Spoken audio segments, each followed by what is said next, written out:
वंदितु सर्वसिद्धे ध्रुवममलमणोवमं गदिं पत्ते वोच्छामि समय पाहुड मृण्मो सुद केवली भणिदम।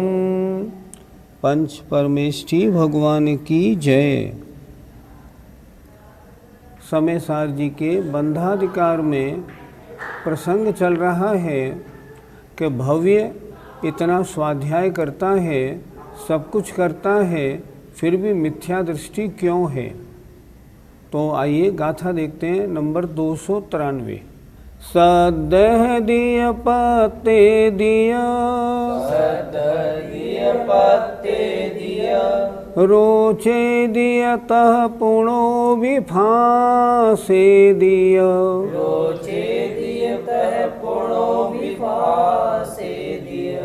धम्मं भोग निमित्तं णदुशोकं मक्षय निमित्तं। बोलो।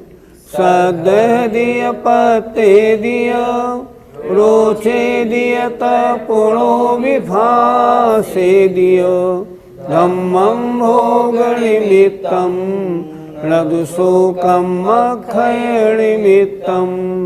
सदह दिय पत्ते दिया, रोचे दिय पुणो विफासे दिय, धम्मं भोग निमित्तं णदुशोकं मक्षय निमित्तं।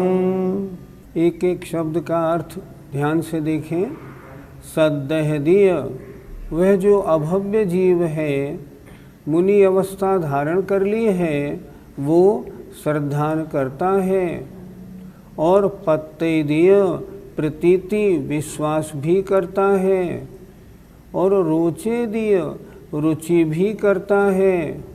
और तह माने तथा, पुणो भी माने पुनः और भी, फासे दियो स्पर्श भी करता है। लेकिन धम्मं भोग निमित्तम, धर्म का सेवन भोग के निमित्त करता है। णदुसो, किंतु नहीं वह, कर्मक्षय निमित्तम, कर्म क्षय के निमित्त करता है। अर्थात कर्म क्षय के निमित्त नहीं करता है। बता रहे हैं जो अभव्य जीव है, 7 तत्वों का श्रद्धान भी करता है। ये जो लिखा है बिल्कुल सत्य है, प्रतीति विश्वास भी करता है, उसमें रुचि भी करता है, बहुत इंटरेस्ट के साथ पढ़ता है। और तथा पुनः स्पर्श करता है, उस मुनि अवस्था को धारण भी करता है। लेकिन वह धर्म का भोग के निमित्त, मतलब उन्हें जो धारण किया है धर्म का धारण, वो भोग के निमित्त करता है, किंतु वह नहीं करता कर्म क्षय के निमित्त। अर्थात इस रत्नत्रय का सेवन किस लिए किया जाता है? कर्म क्षय के लिए। रत्नत्रय क्या है? मोक्ष मार्ग है। इससे क्या प्राप्त होगा? मोक्ष प्राप्त होगा। तो कार्य तो सारे करता है, लेकिन उसके उद्देश्य में दिक्कत है। कर्म क्षय के निमित्त नहीं करता, वो तो भोग के निमित्त धर्म का सेवन करता है। अर्थात मैं मुनि बनूं, मैं साधना करूं, मैं तपस्या करूं, मैं ज्ञान करूं, ये सारे काम करूंगा तो क्या होगा? मुझे स्वर्गों के सुख मिलेंगे। इसलिए वो मिथ्या दृष्टि बना रहता है, उसका श्रद्धान सही श्रद्धान नहीं है। क्यों? इनका जो रत्नत्र है, इनका मुख्य काम तो कर्म क्षय का है, लेकिन रत्नत्रय का सेवन कर्म क्षय की बजाय भोग के निमित्त करने के कारण, उद्देश्य गलत होने के कारण वह सम्यक दृष्टि नहीं, मिथ्या दृष्टि है, ज्ञानी नहीं अज्ञानी है। एक बार फिर देखें, श्रद्धेय श्रद्धान करता है, पत्तेदीय प्रतीति करता है, रोचेदीय रुचि करता है, और तथा पुनः फासेदीय स्पर्श करता है, धारण करता है। किसको? धर्म को। लेकिन क्यों? भोग निमित्तम। सुनते हैं मुनि बनने में, तपस्या करने में, स्वर्ग में इंद्रों के सुख मिलते हैं, इस कारण।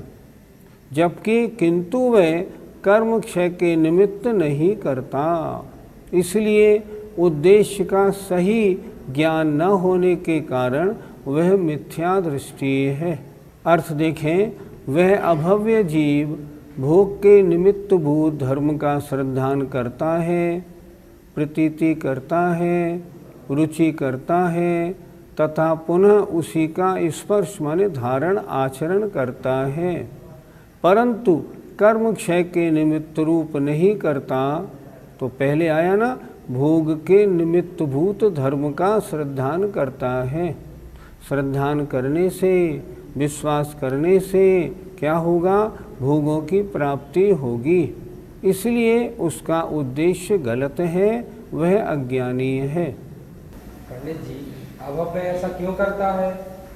उसकी आत्मा में सम्यक्त उत्पन्न करने की शक्ति की व्यक्ति नहीं हो पाती। शक्ति तो है पर व्यक्ति नहीं हो पाती। क्यों नहीं होती? क्योंकि ये अभव्य का स्वभाव है। आचार्य उदाहरण देते हैं, जैसे मूंग जब पकाई जाती है तब उस समय कुछ मूंग के दाने ऐसे रह जाते हैं जो सीजते नहीं। क्यों नहीं सीजते? क्योंकि उनमें सीजने की योग्यता नहीं है। उसी तरह जो अभव्य होता है, उसकी आत्मा में शक्ति होने के बाद भी उस शक्ति को प्रकट करने की योग्यता नहीं है, इसलिए वह सेवन तो करेगा, धर्म को धारण करेगा, विश्वास भी रखेगा, सब कुछ भी करेगा, पूरा प्रयत्न भी करेगा, लेकिन जो योग्यता होनी चाहिए थी वो योग्यता उसमें आएगी नहीं। क्यों? उसके योग्य, उसकी उपादान योग्यता का अभाव होने के कारण उसकी आत्मा में ये है ही नहीं शक्ति जो उस रत्नत्रय को व्यक्त कर सके। पंडित जी, फिर वह मुनि क्यों बनता है? उसने शास्त्रों में पढ़ रखा है कि ऊपर स्वर्ग में 16वें स्वर्ग से ऊपर जाना हो तो बिना मुनि बने आगे नहीं जाते, और 16वें स्वर्ग से ऊपर तो अहमिंद्र के सुख हैं। तो इन सुखों की प्राप्ति बिना मुनि बने नहीं होगी, इसलिए वह मुनि बनता है। अंतरंग में धारणा कैसी है? मैं मुनि इसलिए बना हूँ ताकि अहमिंद्रों के सुख मुझे मिले, और साधना अच्छी करता है और उसके कारण उसको अहमिंद्र का पद भी मिलता है, लेकिन मिथ्या दृष्टि बना रहता है, सम्यक दृष्टि नहीं होता। पंडित जी, अभव्य जीव किस स्वर्ग तक जाते हैं? उनका गमन, उनका जन्म 9वें ग्रह तक होता है, इससे आगे नहीं, क्योंकि इससे आगे मात्र सम्यक दृष्टियों का गमन है, मिथ्या दृष्टियों का नहीं होता। इसलिए अभव्य का गमन 9वें ग्रह तक है, इससे आगे नहीं होता। पंडित जी, क्या हम भी कभी 9वें ग्रह तक गए होंगे? 6 डाले की एक पंक्ति आती है, मुनिव्रत धार अनंत बार ग्रीवक उपजायो। हम 9वें ग्रह तक कितनी बार गए? अनंत बार गए। क्यों गए? क्योंकि एक पुद्गल परावर्तन, एक पंच परावर्तन पूरा करना होता है, तो वहाँ उतनी 31 सागर की आयु लेके भी पैदा होना होता है, उसके बिना एक पंच परावर्तन पूरा नहीं होता। इसलिए हमने कितने परावर्तन किए? अनंत। इसलिए वहाँ कितनी बार जन्म लिया? अनंत बार हमने सबने जन्म लिया है। गाथा 293 का पद्यानुवाद देखिए। सधर्म धार उसकी करते प्रतीति, श्रद्धान गाढ़ रखते रुचि और प्रीति। चाहे अभव्य फिर भी भव भोग पाना, ना चाहते धर्म से विधि को खपाना। धर्म पालन के द्वारा वो विधि माने कर्मों को नष्ट करना नहीं चाहते। क्या चाहते हैं? भवभोग पाना। इसलिए वे मिथ्यादृष्टि हैं। गाथा नंबर 294 देखिए। आयारादीराणम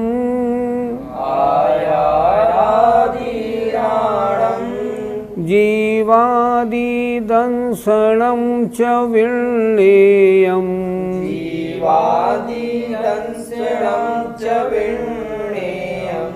सज्जीवाणं रक्षा भणदि चरितं तु व्यवहारो। बोलिए। आयारादीराणं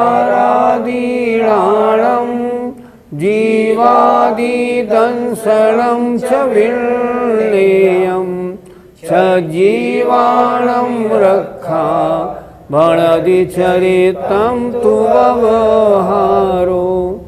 आयारादीराणं जीवादिदंसनं च विण्णेयम् सजीवाणं रक्षा भणदि चरितं तु व्यवहारो। गाथा का अर्थ समझते हैं। रत्नत्रय दो प्रकार का होता है, एक व्यवहार और एक निश्चय। इस गाथा में व्यवहार रत्नत्रय का स्वरूप बताया है। आयारादि आचारांग आदि तो राणम ज्ञान है।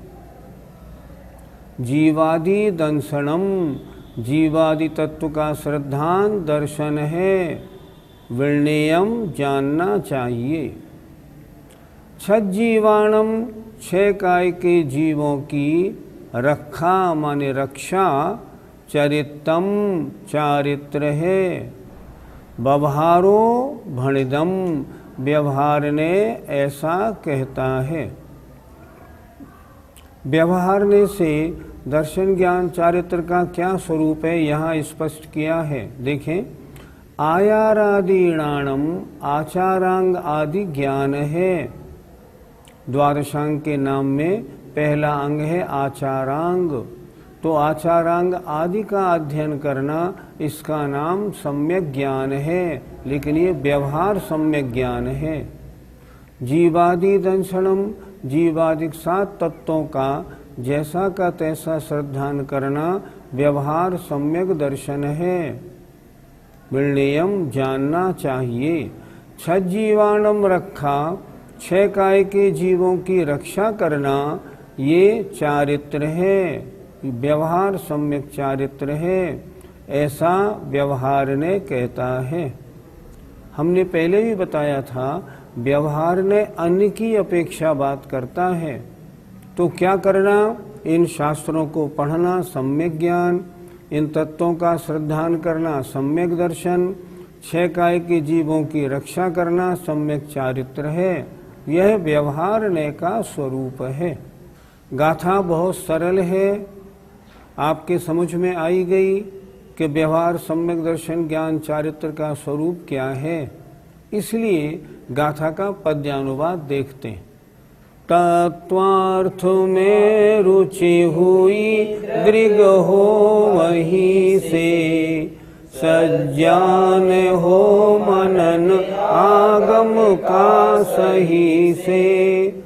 चारित्र पालन चरा चर का सुहाता, संगीत ईदृश सदा व्यवहार गाता। गाथा नंबर 295 देखते हैं।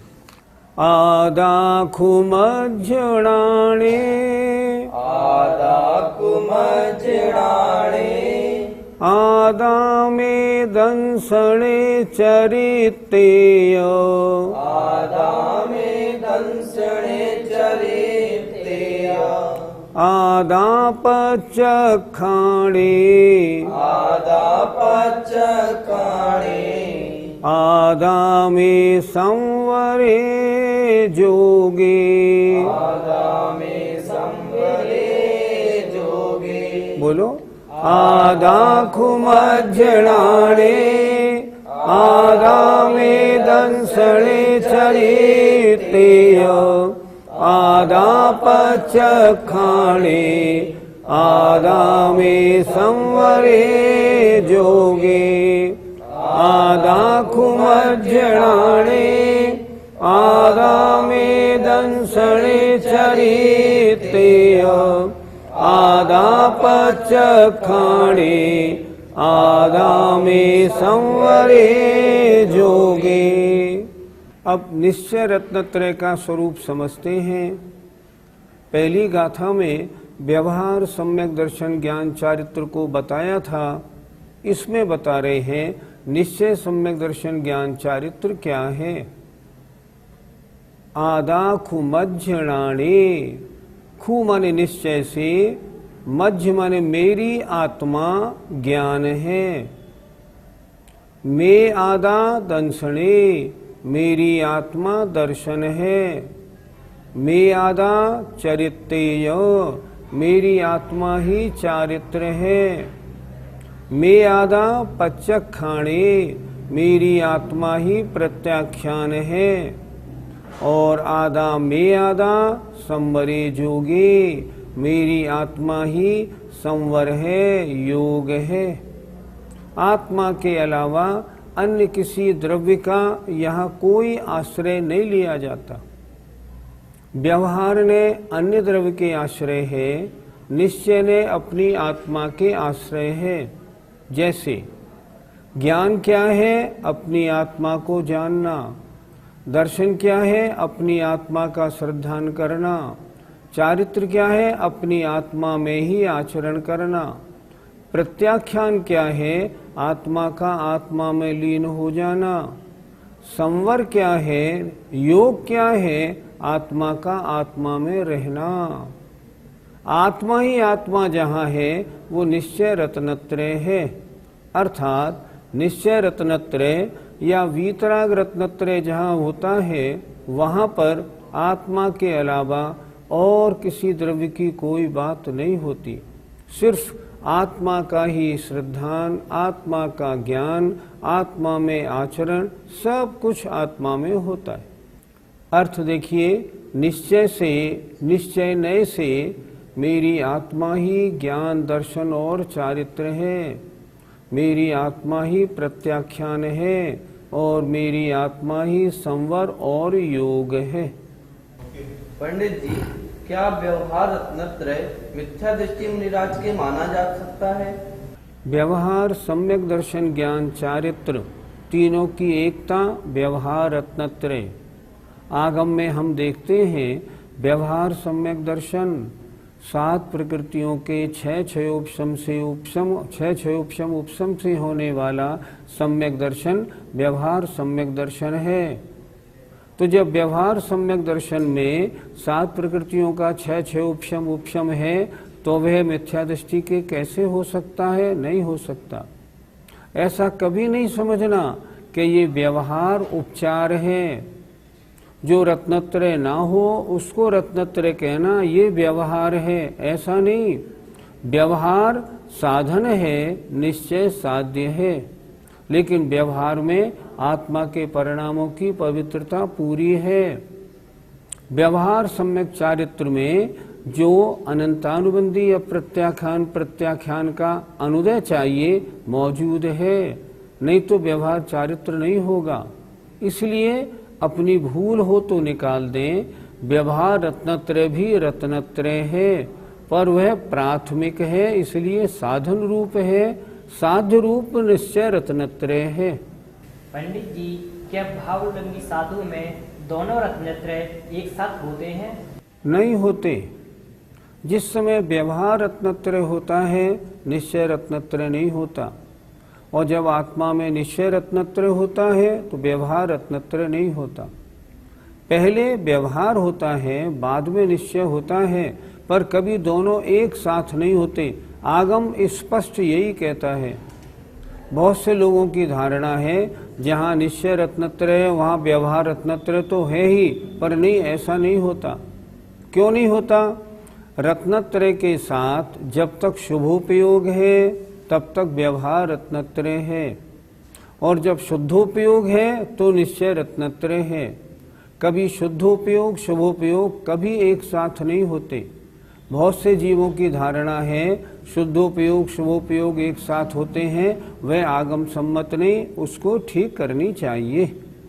शुभोपयोग है तो शुद्धोपयोग नहीं, शुद्धोपयोग है तो शुभोपयोग नहीं, ये आगम का उल्लेख है। पंडित जी, क्या मुनि बनना मोक्ष मार्ग नहीं है? अभव्य मुनि बना, साधना भी कर रहा है, स्वाध्याय करता है, प्रतीति करता है, सब कुछ करता है, लेकिन वह मोक्ष मार्गी है? नहीं, बिल्कुल नहीं है। मुनि बनना मोक्ष मार्ग नहीं है, लेकिन मुनि बनने के योग्य परिणामों की प्राप्ति होना वहाँ से मोक्ष मार्ग है। अभव्य कभी मोक्ष मार्गी नहीं होता। साधना कैसी करे, लेकिन फिर भी मोक्ष मार्गी नहीं है। इसलिए व्यवहार रत्नत्रय से मोक्ष मार्ग प्रारंभ होता है। मोक्ष मार्ग छठे गुणस्थान और इससे ऊपर है। छठे गुणस्थान से नीचे वाले जितने भी जीव हैं वे मोक्ष मार्गी नहीं, क्योंकि वहाँ दर्शन ज्ञान चारित्र तीनों की एकता नहीं है।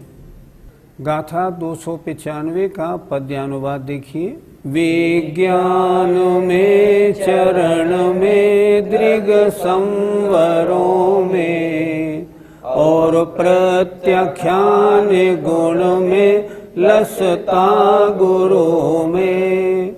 शुद्धात्म की परम पावन भावना का, है पाक मात्र सुख है दुख वासना का। चरण माने चारित्र, दृग माने दर्शन, सब जगह आत्मा ही आत्मा है, ये निश्चय रत्नत्रय है। जय जिनेन्द्र।